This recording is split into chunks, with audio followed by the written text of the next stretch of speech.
Hello, everyone, and thank you for joining us on this Inclusively webinar. Our topic today, how can women succeed and improve the workplace? Our speakers are Eugina Jordan, CMO at Telecom Infra Project, Antonella Faniuolo, Head of Network Demand, Planning, Delivery, and Transformation for Europe at Vodafone, and Monica Paolini, Principal at Sensafili. I'm Kendra Chamberlain, and I will be moderating our webinar today. We'd like to encourage our audience to participate in our conversation. Please share your questions using the Q&A button and your comments using the chat function. Both are available at the bar on the bottom of the Zoom screen. All comments are visible to all participants, so please keep the conversation polite and respectful. Our speakers will do their best to address questions as they go along, so please do not hold your questions until the end. And with that, I'll hand it over to Monica. Kendra, thank you so much for the introduction, and Eugina and Antonella, thanks for being with us today on this special day, and to you guys who called in, and happy Women's Day to everybody. Before we get into our discussion, a couple of household items. So this is a new event, Inclusively event. We had one in Barcelona last week, and we will have another one with BT and one with NEOM. Will be Mansour Anif. Many of you might know him. Unfortunately, Crystal cannot be with us today because he's traveling. It's not because of the topic. It would actually be nice to have a man among us, but he couldn't make it, and we wanted to do this one on the March 8th. And so we couldn't do it otherwise. Said that, today's topic is really in line with all the our inclusivity work that we're doing. And the idea is that what we want to do with these discussions is to promote discussion. We do not have the answers, but we think we have a lot of the questions. And today we'll explore some of the questions, have some answers, something that we are doing, or that Antonella and Eugina are doing, in seeing inclusivity and diversity, not as something that you have to do because you're forced to do, but because it's inherently good, and because it's going to be good for everybody, not just for women, but for everybody, and for men as well, for business. So it's really a win-win situation, and so it's an effort that it's worth pursuing because it's benefits everybody. So that. Let's get started, and I would like to have Eugina and Antonella introduce themselves. But before we do that, I have to congratulate Eugina for winning the Glomo Award for Diversity in Tech, and show it to us, because Glomos do actually exist. I just learned this year. They are physical things. So Eugina, congratulations on that. And maybe why don't you tell us a little bit about yourself, and then we'll go over to Antonella and start a discussion. Oh, sorry, one more household item. This is a conversation. This is not us lecturing. So please comment on the chat, ask us questions. We do not have a Q&A at the end. We will take questions as we go along. So the sooner you ask your questions, the more likely it is that we're going to get around to answer them. With that, Eugina, over to you. Thank you so much, Monica. So happy to be here with Antonella and Kendra. With such an amazing discussion yesterday. We all connected, so I'm so looking forward to this. About me, so my personal story started in 1970 in communist Russia, and I was living in a single mother's household. I had a sister, so we struggled financially. My mother believed in one thing, is to giving her girls really good education. And then she scraped enough money for me to immigrate to Canada so I could build a better life for myself. And I fell into telecom in 2001 right after 9/11, there was no jobs available in the industry. And with 2 degrees, master's in teaching and computer undergrad from Canada, I was only able to get a job as a receptionist at a tiny startup named Starent. So if you've been in the industry as long as I have, you will know that Starent became one of the most prominent telecom startups. We went public. We sold the company to Cisco. But the reason I'm mentioning Starent, it's because of its CEO, Ashta Hort, who became my sponsor, who helped me become who I am today, who saw the fire in the belly in this awkward Russian girl. And he showed me that I can be unstoppable. I can be unlimited. And because of him, I am who I am today. So forever grateful to him.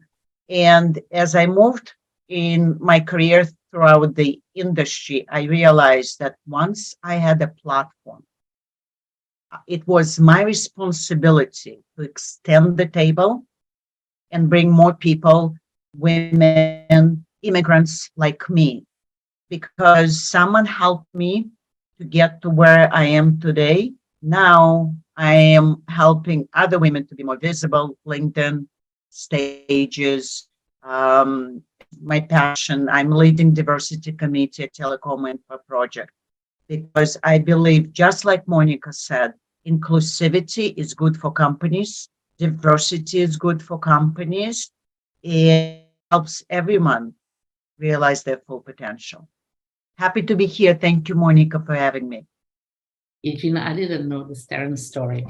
So that great you share this. Antonella, what about you? What about you? Hi. So first of all, congratulations, Eugina. Great recognition there. So the easiest way to describe myself is that I am a woman in technology. I'm an engineer by background, and I spent 20 years working in the industry. I had several roles across different industry players, different types, vendors, regulator, service providers, and I started with very technical roles where I was an individual contributor. And then gradually I moved towards more managerial roles. So this path had different challenges at different point in time, in different contexts. Right now in Vodafone, I lead an international team. So I'm quite pleased to work with people based in Europe, Egypt, India, and together we are really committed now to a cultural agenda that is creating, as you said at the beginning, Monica, this is not just for women. This is really a inclusivity in a wider sense of the word. And well, I mean, I can easily say that if I also count my time spent at university, I can say that for the past 25 years, I often was the only woman in the room or one of the few women in the room. So I look forward to discuss some of the challenges and the solutions today with you. Yeah, absolutely. And yeah, it is like, at the end, you don't even notice that you are the only woman in the room because it's such a normal thing. It's like, well, but it's not quite, if there's a bunch of people in the room, it doesn't seem quite right. Okay, so let's just move a little bit closer to the present now. And so I wanted to ask Eugina about the latest thing that you're still working, your book. Tell us. Why do you even think? I mean, it seems like you have a busy enough schedule that to even write a book, like, how do you even find the time to do that? Great question. I actually submitted my book for copywriting on Monday.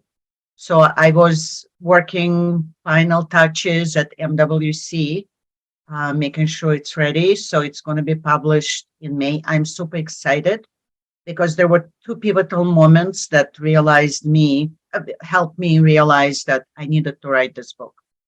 Like, you ladies were saying, so many times I found myself as the only woman at the table. And I was mentoring, I was coaching, I was helping other women, but that was not enough because you can only help one person at a time. So the book for me is the platform to help other women, immigrants, people of color, people like me, to realize they are unlimited. That's the title of the book. Because the system is going to limit you. They're going to say, oh, English is your second language. How can you be a marketer? And I tell them, aha, look at me. So, or they can say, how can you do technical marketing if you're not an engineer? Because I have a computer undergrad. And again, I tell them, haha, look at me. And I'm not the only one with those type of stories. There's like Antonella or Monica, right? You're unlimited as well. So that's why I wrote this book, so I can make a bigger impact.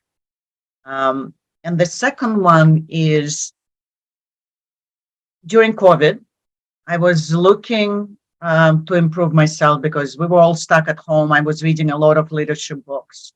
And as I was on my 30th book, so I read like 30 books in the first month of COVID because it was just like calm my mind. I realized that majority of those books were written by men. Don't get me wrong, there's nothing wrong with those books. They are leadership classics. But as women, we have unique challenges. We don't self-promote. We don't know how to negotiate. We have superpowers of empathy. So those authors, they didn't know how to be the only one in the room. So, and that's why I wrote the book, because I've been that woman, the only woman at the table. I'm an empathetic leader. All my empathetic agendas to make it better for people, they were known as Eugina's agenda. And having that agenda and putting it in the book, my hope is that it will help people like us.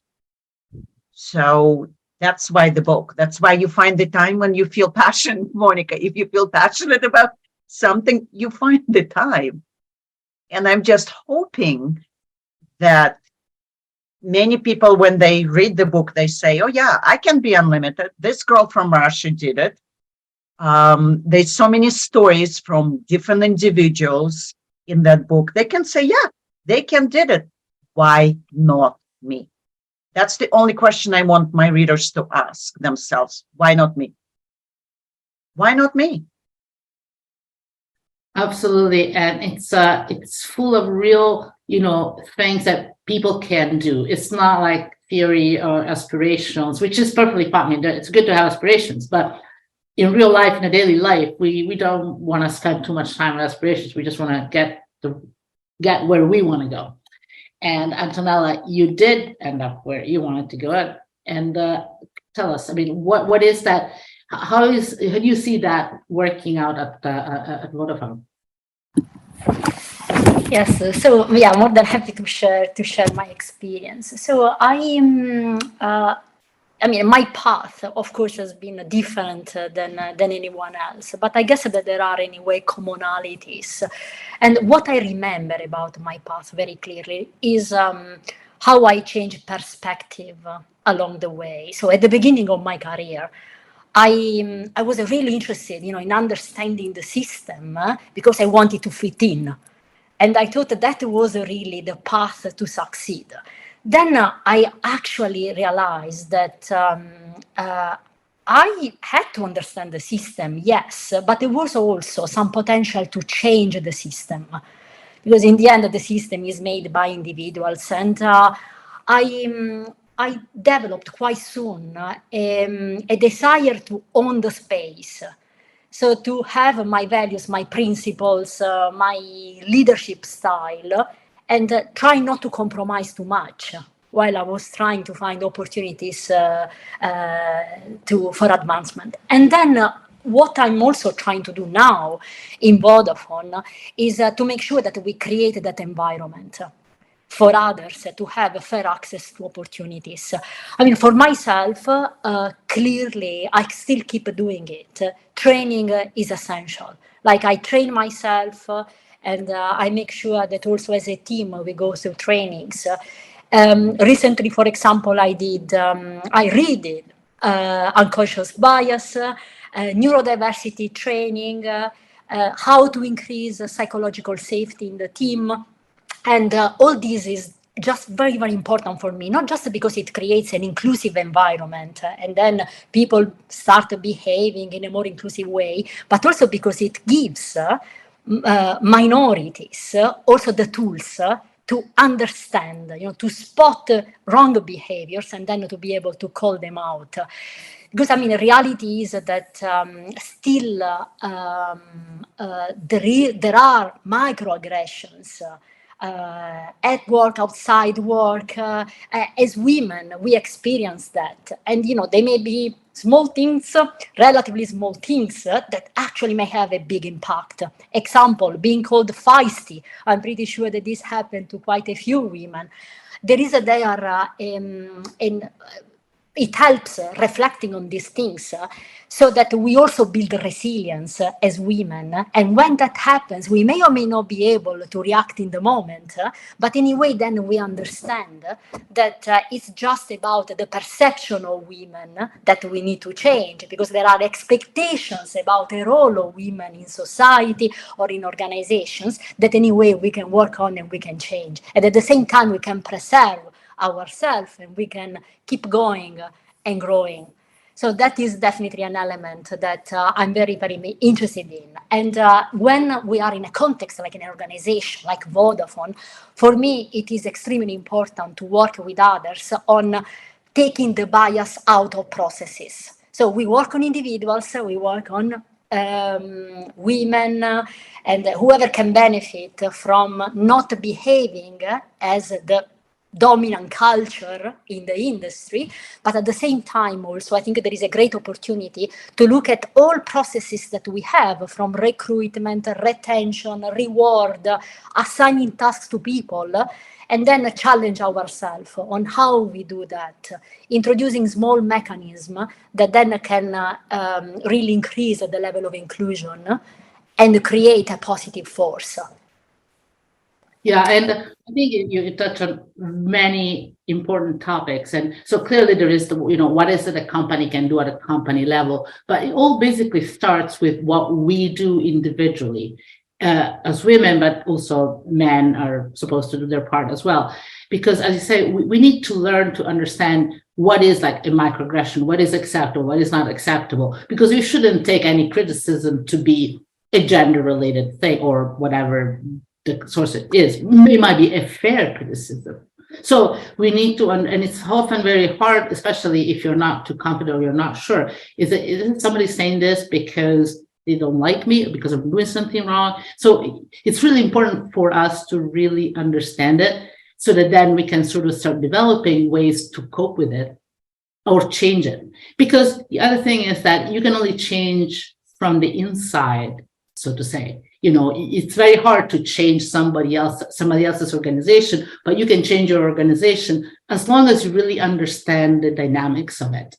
And I personally, and I shared with you yesterday, I actually had some real issues with that because growing up, I was basically growing up. My sort of education was that you couldn't trust women. Women are there, and so you should really be careful about them. So I was not trying I was not acting against women or trying to stop them, but I was always like, I often feel not comfortable with women, which is odd. I would just feel much more comfortable with men because, first of all, because I would see many more men. And, this is something that you have to work on yourself and realize that. And sometimes it's not really pleasant work to do. I didn't find it particularly pleasant to realize that. And so we need to start with ourselves, but then we need to try to have change and to move beyond ourselves. And I think that at Vodafone, you're doing a lot in that respect. I know a tip to your own initiative. So, yes. Yes, absolutely, absolutely. So we are quite ambitious in what we are doing in terms of policies as well. And policies are an essential element, are a key enabler of then promoting really inclusion. And I mean, if you think about recent work, something we are extremely proud of is the extension of the parental leave to the non-birthing parents. So right now, in Vodafone, all non-birthing parents can have up to 16 weeks paid leave within the first 18 months. And basically this intrinsically already helped a lot in creating a better society. It's not just about us as an organization, but it's about making sure that we can have an equal distribution of caring responsibilities so that these will have an effect on a lot of other gaps that we are trying to close, including, for example, the gender pay gap that is still there. And we realize, we are trying to tackle the sources. What is causing this gap? And then focusing not just on women, trying to do this in the most gender neutral possible way. We're also looking at different life events that are affecting our colleagues. And then we are reviewing all policies around that. Example, caring responsibilities are not just by around children. There may be about elderly relatives or disabled people that may be in the families, friends. So we still have around all these life events that may affect employees, something that then is captured in our policies. And maybe pregnancy loss, maybe having a baby that is born prematurely, or like having a break during your career and then wants to reconnect, to re-enter the workforce, or even topics that were a bit kind of a taboo in the past, like menopause. Now we are opening the discussion. And it's always about acting on three levels. It's about raising the awareness so that managers can support colleagues that go through these life events. Then it's also about making sure that we have direct support to employees via, for example, care concierge services, open lines, people, experts that they can support people, but also having a concrete help in terms of additional time off that may be needed when people experience this. And, to be able to share how these events are impacting life and the performance at work is creating a very inclusive environment. And this is not just about women, because when women, when we talk about gender diversity, yes, there is a likelihood of behaving according to certain norms and certain expectations.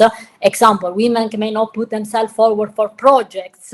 It's not like all women do that. It's more that the probability that this is happening more in the community of women is higher, but this is intrinsically helping and creating that culture of inclusions across the whole workforce when we tackle these specific issues, changing the processes, changing the policy.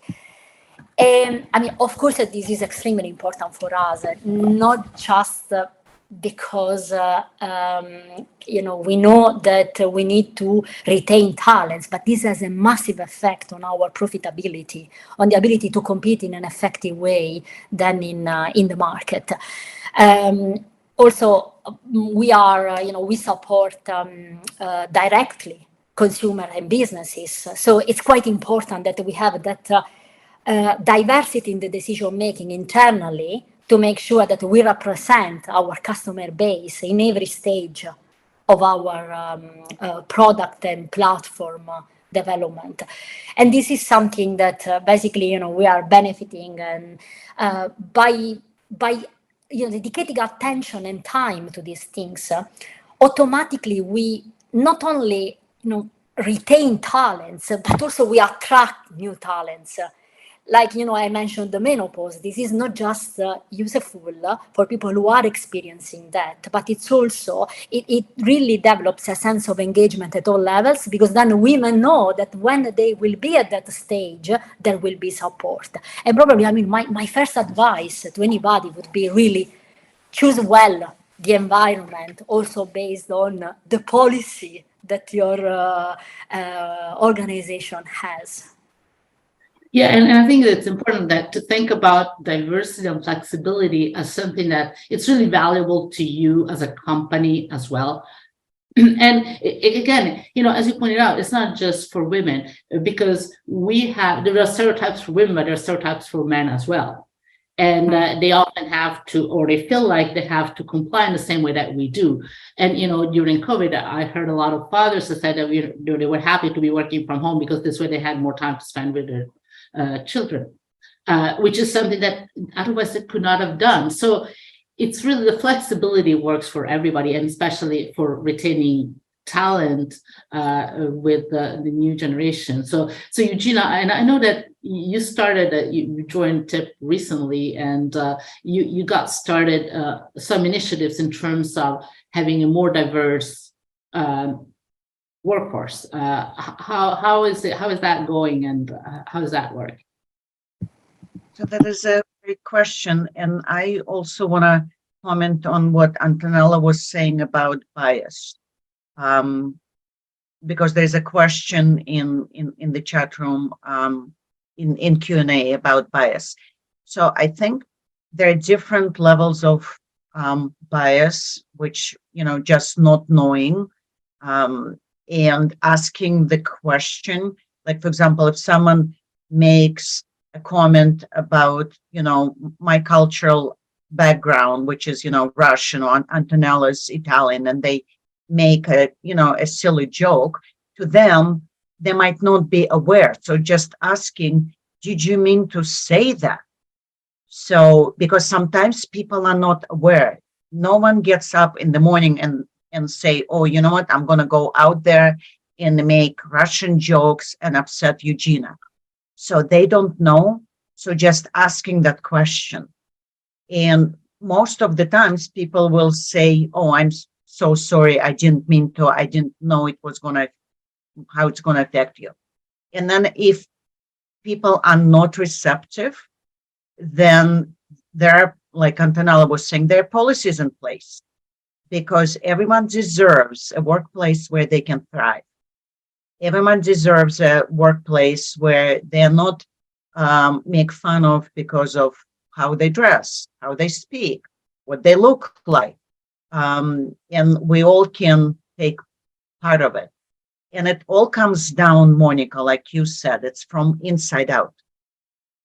So because we're all the women in this industry, we have to brush a lot of things under the rug, because we wouldn't have succeeded if every time there was a joke made about us, we said something, because we would have been labeled as emotional or difficult. So we might be ourselves, Monica, very insensitive to those things because what we had to go through. So, and just understanding that certain things are not okay, and understanding that everyone deserves the seat of the table. And going to your original question, I know, about TIP Diversity Committee, that's what we believe in. We brought industry giants to be on the committee, and Vodafone is more than welcome to join our committee. I know we have Yago on the board, but if you would like to be part of the committee, we would welcome that. Because we have Dell, we have Capgemini, we have Intel, we have Mavenir, we have Rakuten Symphony, and we have different ages.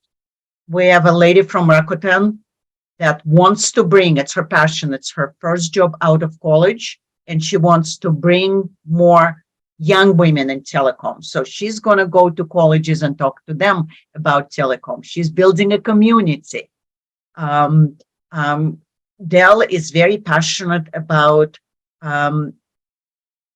hiring diverse talent. So they helped us organize different workshops. Because I believe in, and that's why I said when Monica reached out, I said yes to this webinar, because I believe in doing. We've talked about diversity for years. Let's do something. And that's what TIP is doing. We're committing to gender diversity on our panels and our events. We're committing to gender diversity in everything we do. We're going to do maybe 3 programs this year, but we're going to do them well. And it's going to inspire other organizations to bring diverse talent. Yeah, and I think that one thing is that in the past, and I think this is changing, a lot of the focus was just, let's just have more women join. So it was mostly focused on the recruiting side. And that's just not enough, because you recruit people, you recruit more women, but you don't help them progress, or you don't retain them. And so you put a lot of effort that it's kind of doesn't go anywhere. And I think that now more and more companies, and I know you're working more on that, it's more the retention. That's the hard part. And sometimes it might be hard also recruiting, but retaining women, it's also harder. So it's not just retaining, but it's also promoting women. So let's look at the data, right? 35% in our sector are women in middle-level careers. In the C-suite, it's 12%. So why such a discrepancy? What's happening? Women are as ambitious, right? I'm looking at you ladies, you're as ambitious. You wanted to climb. So what happens? Why are we not seeing 35% of women in telecom C-suites? So what can we do better? And it is maybe part of the retention. That's why maybe, Monica, women are dropping out of telecom, because they're saying, I don't see anyone that looks like me in the C-suite. So, and I know Vodafone is very passionate about promoting women, and you have programs to make sure that no one falls by the wayside. Eugina, I think you are spot on. It's really about growing, and we are witnessing as an industry that, of course, we have issues in the pipeline. Yes, so we need to promote younger women towards STEM subjects, absolutely. But at the same time, what we notice is that the representation of women decreases when we go up towards a more senior position. So that is actually the problem that we need to address. And I completely agree also on your point on taking actions. To me, this is where we enter in the territory of equity. So basically having targeted actions for targeted audience. Not anybody needs the same. Like, we need to really acknowledge that certain people may need more training, may need more mentorship, may need more exposure and more opportunities in the sense that they will not volunteer themselves, or they will, they have experience. Actually, they need more flexibility in their life. They need more guidance, more coaching. And this is about really being an inclusive organization. For me, is really to create that fair access to opportunities and recognizing that, yes, there are diversities, and then as managers, we need to help everybody in getting access to these opportunities. Yeah, and I think you said something very important, that we have to realize that people, we don't only need diversity, like we need people, but different people have different needs. And there's nothing wrong with it. That's just that it's inevitable. It's not like something. And so there is diversity, that they have different needs, but they're also going to bring in a different contribution. So, so I think, Antonella, you are an engineer, but Eugina is not. I'm a philosopher to start, and then cognitive scientist. So, and so I'm sure that we all bring a good contribution, but it's a very different one from a different point of view. And there is a value in diversity per se, but how that comes out, you have to sort of take it out of the person. And so there is a different type of, you need to be flexible and you need to be diverse in the way you, I mean, you need to accept diversity from the get-go. Yes, absolutely. Absolutely. Also because, somehow diversity is kind of easier to achieve, but than inclusion. But real inclusion, that is how to leverage the diversity, that requires a lot of effort. But then, as you say, the benefits are massive.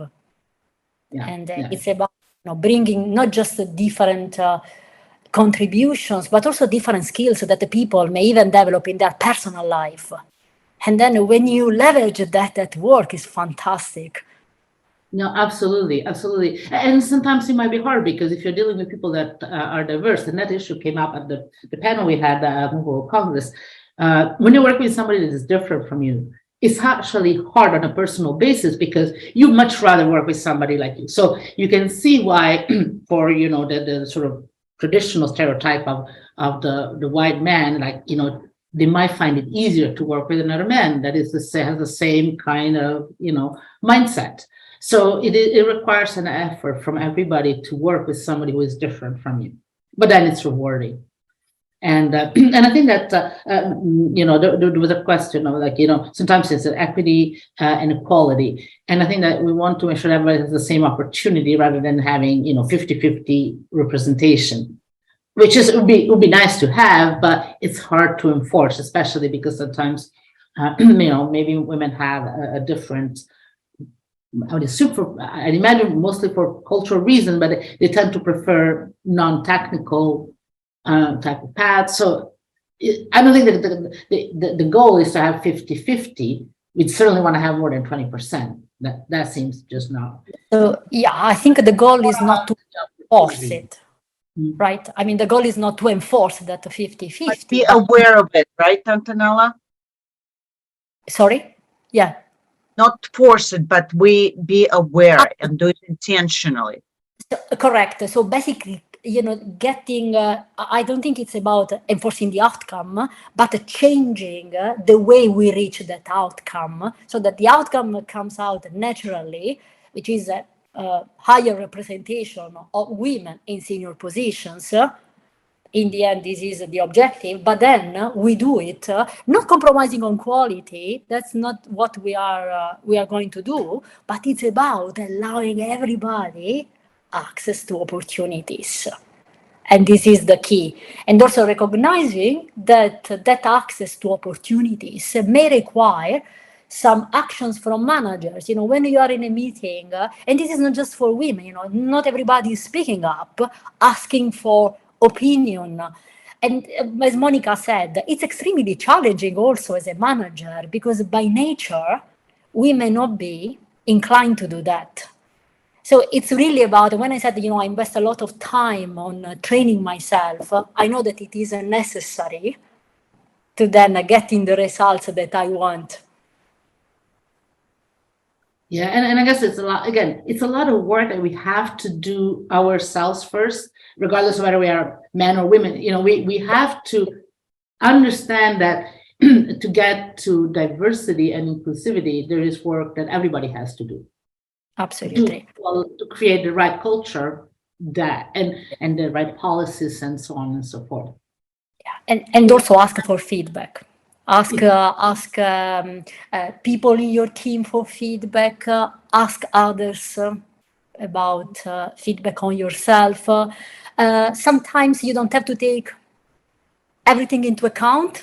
You need to filter, I think, also some feedback, because some of that, maybe, but then work on that. Anyway, any feedback is good feedback. So there is an element there that even if it is just about perception, I think it is something that I encourage everybody to address and to be aware of. And then build resilience so that you can also filter properly. Filter. Yeah, well, I guess getting a thick skin, it always helps, regardless of what you end up doing in life. Sorry, Eugina. No, that's okay. So as a manager, I always ask, how can I help you? So because my job is to make sure my people succeed. And for some, It might be, help me out with this project, or introduce me here, or help me with my LinkedIn, or, I'm not a morning person. Can we move our meetings to 10 o'clock? So that's equality, because we giving everyone fair chance to succeed based on their needs. And for feedback, I always look, ladies, so that's my tip. Who is giving me feedback? And if it's coming from a good place or if it's coming from a bad place. And I ask questions, because I don't want to assume that someone is giving me feedback again because they want to, make fun of me. So, and once I realize where they're coming from, then I'll filter it. It's either, I say, yes, absolutely. Or I say, maybe not. And sometimes, like Monica was saying, feedback is tough.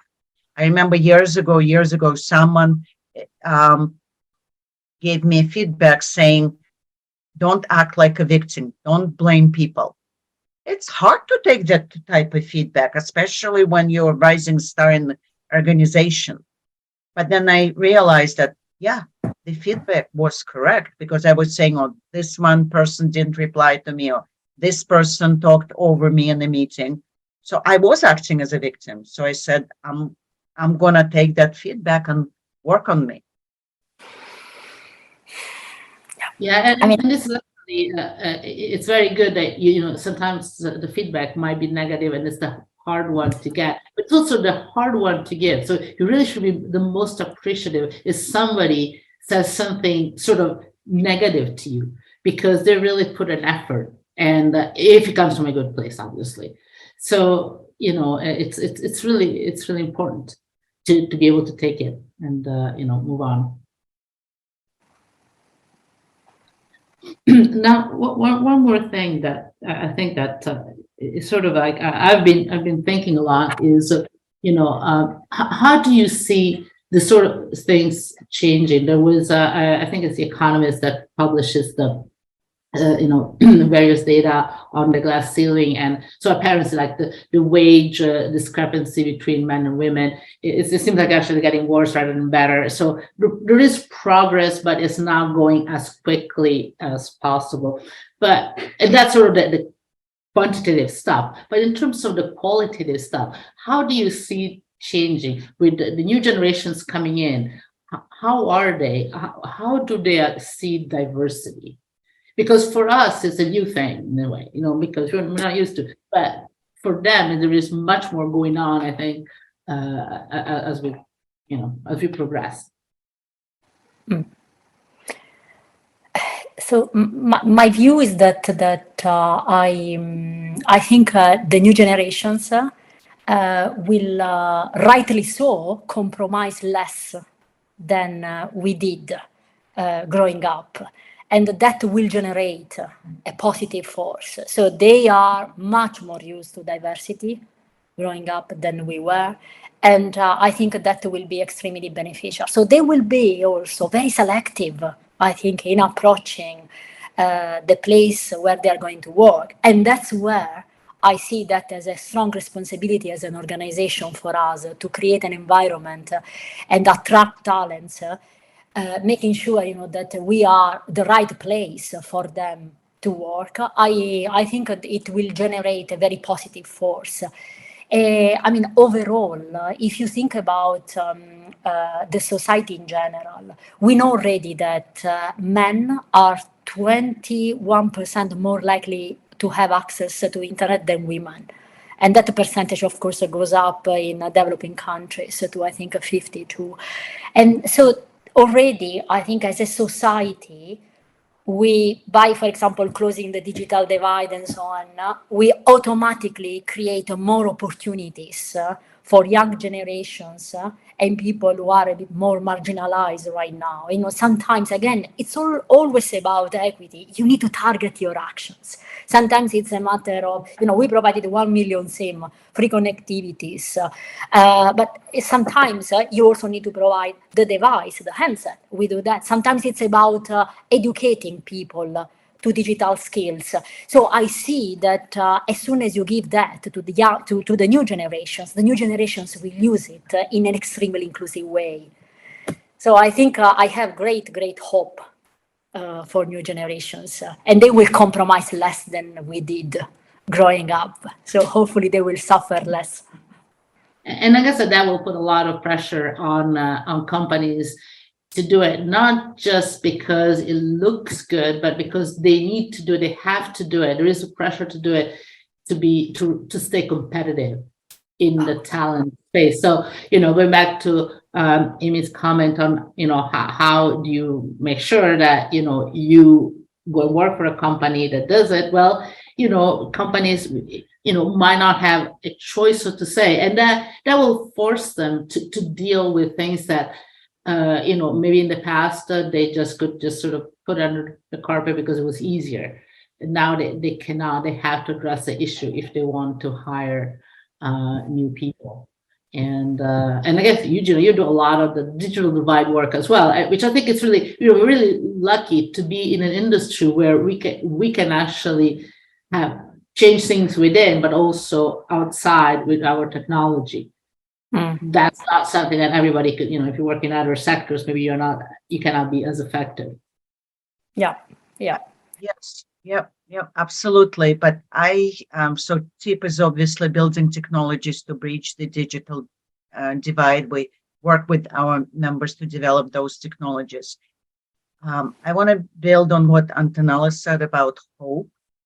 I have an 18-year-old, and his friend group is very diverse. They have transgender kids in there. They have African American. They have Vietnamese boy, a boy from Latin America, my son who's half Russian.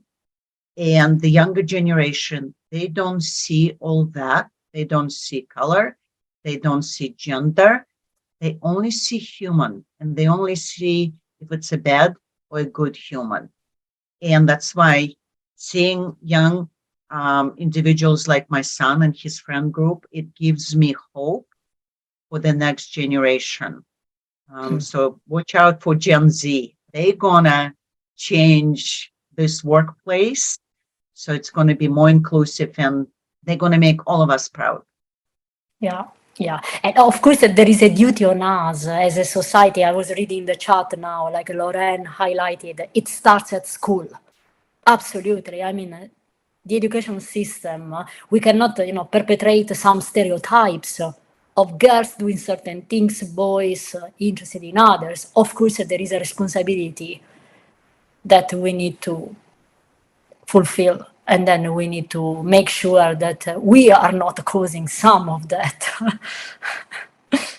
Well, and obviously we probably are. I mean, it's inevitable that we all sort of we all have an education. We all have kind of our own biases. We just need to become aware of them and address them. And clearly, school is like, and education is clearly crucial.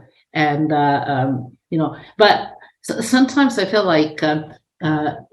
Is it the right thing to do to encourage girls to do, to follow STEM studies when maybe that's not really what they want to do? So I think we have to be very careful as to encourage them, leave them to choose. But I think we should just try to have them choose what's important to them, rather than we should encourage them to do STEM studies per se, because there is nothing wrong with doing something else. And so I don't know, how do you see it? Because it's like you want to encourage choice, but also you do not want to have them go for the easy choice given their education. You see what I'm saying? Yes, I would say what we don't want is to discourage choices of STEM because of certain stereotypes of what happens to women in the workplace. Okay, so that is important for me. I completely agree. Of course, we want to allow freedom of choice, but also we want to make sure that certain careers are not discarded because they may be seen tougher for women. I mean, we need to work on making this path easier for women not acknowledging that they are tougher, and then this is a good reason for women not to be scientists, not to be engineers. Actually, I think they can bring a lot to the workplace. And what I would like, my message is that they should feel empowered, the new generations, to change the system, because in the end, this is our system, this is their system, and they can do it.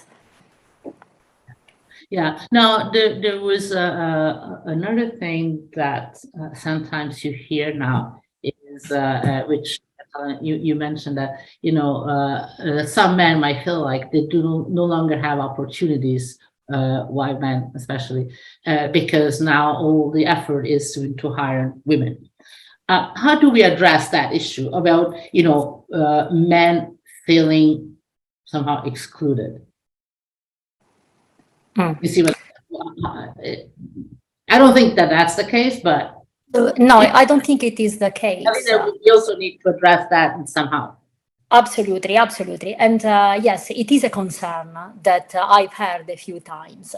I think we need to acknowledge that what is happening now is just that the pool of people that we need to compete with is wider in general. So this is something that this is the main difference with the past. So the data are very clear, okay? So the data are telling us that we are not favoring certain minorities. Actually, the data are telling us the opposite, that these minorities didn't have the same opportunities. So what I would say is I don't think there is any intention of compromising on quality. Okay, so that's not what we are trying to do. But there must be an acceptance that while in the past, maybe the pool of candidates was smaller, now on certain things, there is a wider pool of competitors. And I'll give you an example. I sometimes refuse to start a recruitment process if I don't see that I have enough diversity in the pool of candidates. And this doesn't mean that I'm going to hire a woman at the end of it, but it means that anyway I know that the likelihood of women to apply to a job when they don't see 100% fit with the requirement of the job, the likelihood is lower than with other group of people. So what I tend to do is we make a bigger effort in terms of recruiters to go there and proactively engage women in applying. Things that, as I said, it's a matter of likelihood. However, this will benefit also candidates that may not be willing, because by doing this, we don't just look at women, we look at publicizing, for example, the job description across more channels, having a different language in the job descriptions that is attracting different types of candidates. So, a simple example, rather than being prescriptive on the number of years experience that you require, actually being much more open. Also, during the phase of the recruitment, anonymizing CVs sometimes helps, so that you have no nationality, no gender. It's something that I think it is fair to anybody. So I don't think it is about penalizing. And actually, the reaction of a lot of allies in the men community is great, because they really understand and they amplify the message there. So allyship is something else that I'm really keen to witness and is essential for us. So I'm going to make a comment.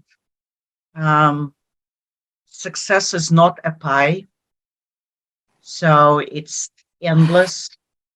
So it's not like if someone becomes successful, they're taking something away from you. So we all should celebrate each other's successes. It's no matter men, women. So if woman gets promoted, men should celebrate. When men get promoted, women should celebrate. There's enough for everyone to shine and do their best. And competition is good for business. But let me play devil's advocate. Let's look at the board, in any company. There is, say, I don't know, like whatever number of people. And right now it's like 80% men, typically, right? Well, 70%. It's 30% women. Now, if that number goes to 50%, there's going to be some men that are no longer on the board. It doesn't necessarily mean that somebody gets kicked out or whatever, it's a gradual process. But what that means is that if you're up for being nominated to the board, it's less likely that you do get. So it is true that we should celebrate everybody, but at some point, there's just so many people that are going to be sitting on the board. If there are more women, there are going to be less men. And I think it's fair because men had an unfair advantage until now, and now they no longer have the free ride. Seems right, seems fair. And most of the men that are reasonable say, well, that's fair.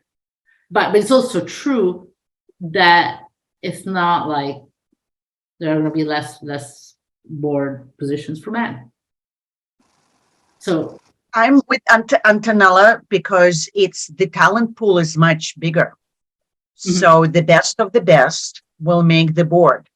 And to ensure that there's gender parity, because women represent 52% of the population, but they only represent 15 to 20% on boards. So we need to achieve gender parity. So, and the pool is much bigger, and let's just select the best candidates while representing the population. Absolutely. No, I think it's fair. I mean, men need to learn, and maybe we need to kind of help them with that.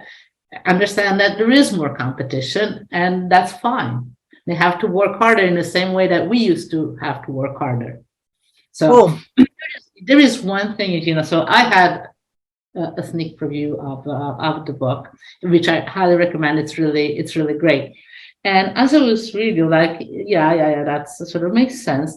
The parts that I found more useful, because that's not something I did throughout my life, is to really go out and reach for somebody to help me.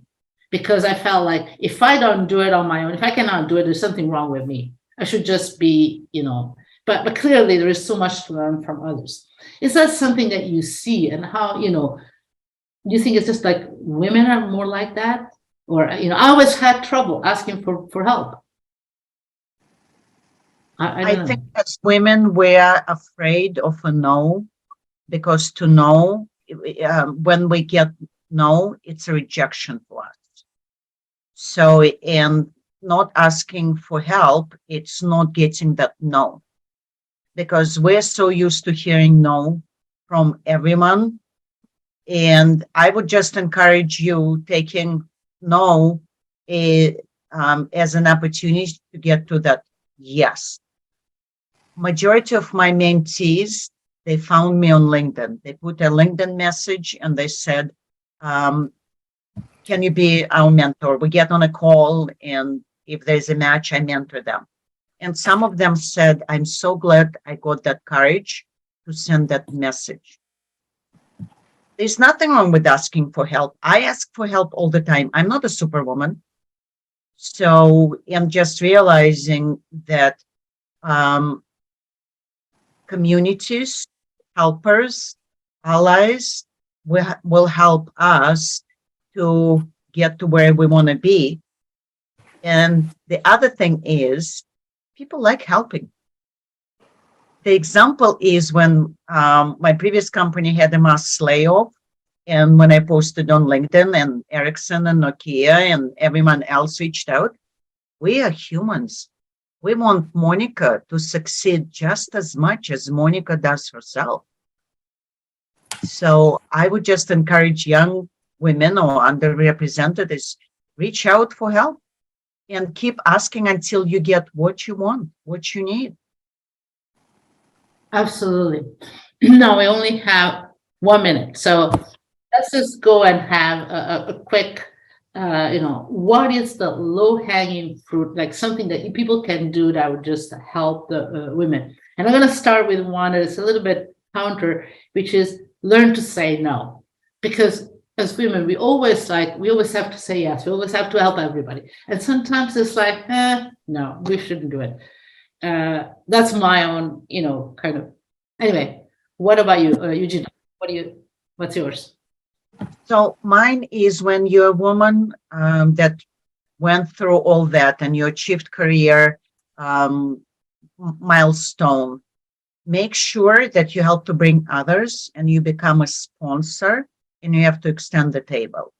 So that's the most important thing for me, because my personal goal, ladies, is when I retire from telecom industry in 10, 15 years, I want to have lines at female bathrooms at MWC, because then we will know we reached gender parity. You're going to be there just having fun for the last one and just sitting at the bathroom line all day and going to parties at night. Okay, Antonella, what about you? Fantastic. No, love the ambition there. So for me, definitely, I like your point, Monica. Be kind to yourself as well. But to me, so the low-hanging fruit is really about helping now others and taking that ownership, that responsibility, on the space that can be done at very, very low cost. And also low effort. But if everybody did the same, I think we will generate a really quick change. I think that both of you have a super positive message, which is not to blame anybody, but to say, we can do it, we can change it, we just need to put the effort, and it's going to be highly rewarding. So with that, thank you so much, both of you and all the people in the audience, and Kendra, back to you. Thank you. Thank you so much to our speakers today for that great conversation, and thanks to our audience for your wonderful comments and questions. A recording of this webinar, as well as a transcript of the conversation, will be available soon at the sensafili.com website. And we have 2 upcoming inclusively webinars. The next one will be March 27th with Kevin Lee from BT, followed by one on April 18th. And both of the registration for those will be available at sensafili.com in the coming days. Thanks again. We look forward to seeing you at future events. Bye-bye, everybody. Thank you.